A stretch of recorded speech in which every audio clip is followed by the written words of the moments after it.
Welcome to the hidden corners where truth and terror collide. Discover a realm where the lines between the living and the supernatural blur as you embark on a journey to the paranormal and visit the mysterious hidden corners of your mind. From haunted houses to cryptic dreams, psychic abilities to ancient legends, the hidden corners unlock the secrets that lie hidden within the shadows of our consciousness. This is your host, Ginger Winters. Get ready to confront the unexplainable and uncover the truth that lies within the hidden corners.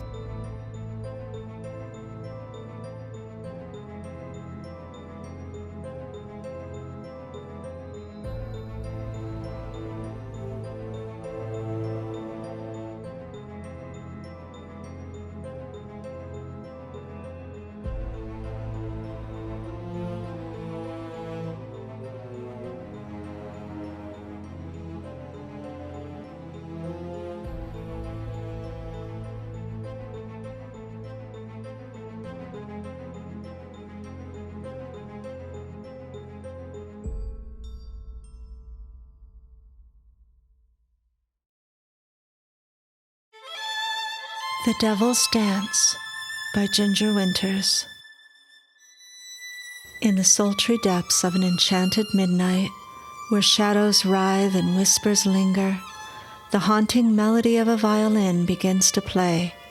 The air trembles with anticipation as the devil himself, adorned in ebony attire, moves from the shadows and takes center stage. With each step, the ground shudders beneath his fiery hooves, igniting a tempestuous cadence that bewitches all who dare to witness it. As the moonlight weaves through the canopy of ancient trees, the devil dances, his movements a hypnotic blend of grace and menace. It is a chilling spectacle, a seductive invitation into a realm where dark desires intertwine with forbidden melodies, and where souls are both ensnared and enthralled. Welcome to the infernal performance of The Devil's Dance, where salvation and damnation collide in a sinister waltz of fate.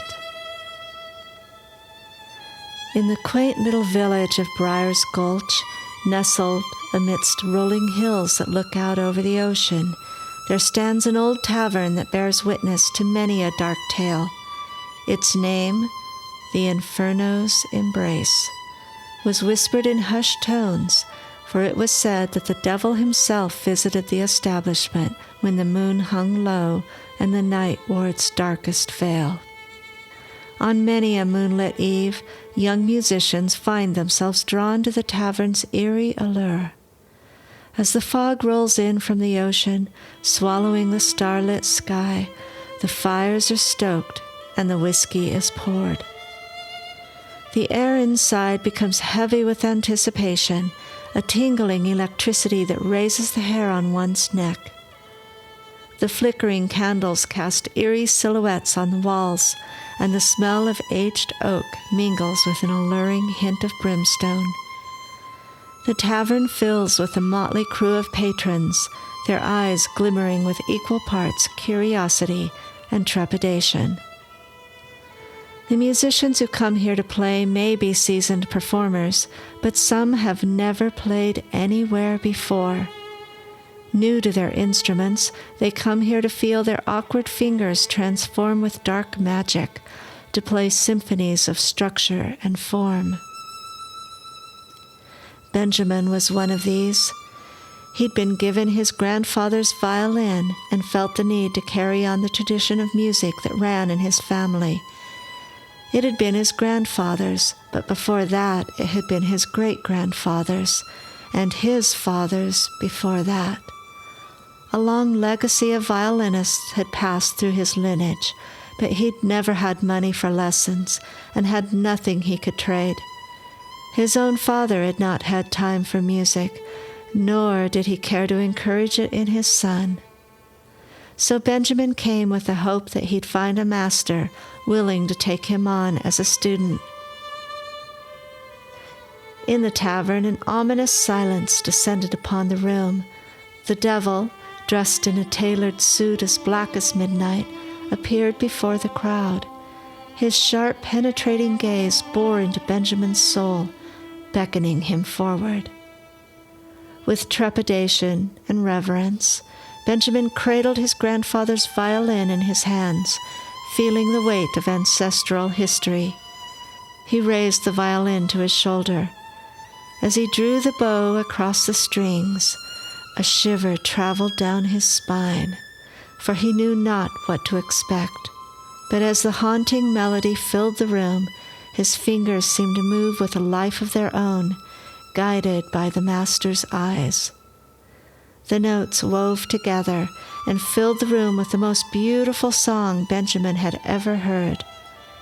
It was a spectral symphony that echoed in the depths of his soul and found its way through his body to the instrument.